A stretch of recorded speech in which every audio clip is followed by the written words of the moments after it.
La Genèse, chapitre 11.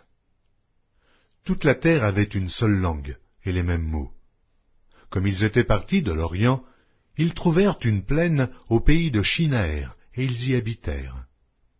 Ils se dirent l'un à l'autre, « Allons, faisons des briques, et cuisons-les au feu. » Et la brique leur servit de pierre, et le bitume leur servit de ciment.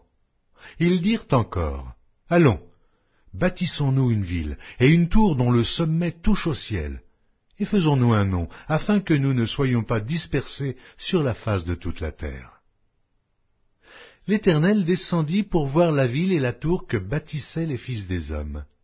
Et l'Éternel dit, « Voici, ils forment un seul peuple et ont tous une même langue. Et c'est là ce qu'ils ont entrepris. Maintenant, rien ne les empêcherait de faire tout ce qu'ils auraient projeté. Allons, descendons et là, confondons leur langage, afin qu'ils n'entendent plus la langue les uns des autres. » Et l'Éternel les dispersa loin de là sur la surface de toute la terre. Et ils cessèrent de bâtir la ville.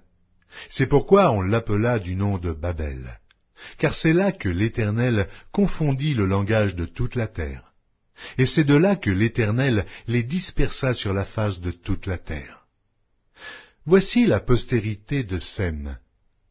Sem, âgé de 100 ans, engendra Arpachad, 2 ans après le déluge. Sem vécut après la naissance d'Arpachad 500 ans, et il engendra des fils et des filles.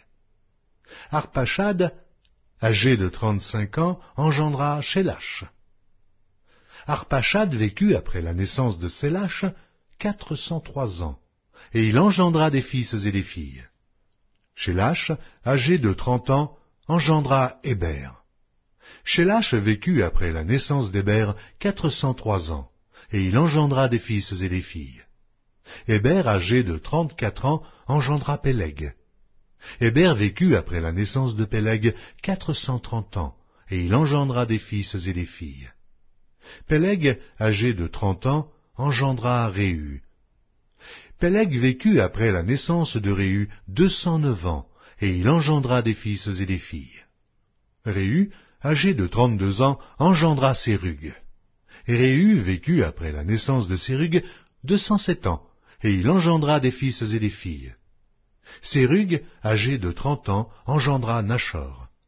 Sérug vécut après la naissance de Nachor 200 ans, et il engendra des fils et des filles. Nachor, âgé de 29 ans, engendra Térach. Nachor vécut après la naissance de Térach 119 ans, et il engendra des fils et des filles. Térach, âgé de 70 ans, engendra Abram, Nachor et Haran. Voici la postérité de Térach. Térach engendra Abram, Nachor et Haran. Haran engendra Lot. Et Haran mourut en présence de Térach, son père, au pays de sa naissance, à Ur, en Chaldée. Abram et Nachor prirent des femmes. Le nom de la femme d'Abram était Sarai, et le nom de la femme de Nachor était Milka, fille d'Haran, père de Milka et père de Jisca. Sarai était stérile, elle n'avait point d'enfant.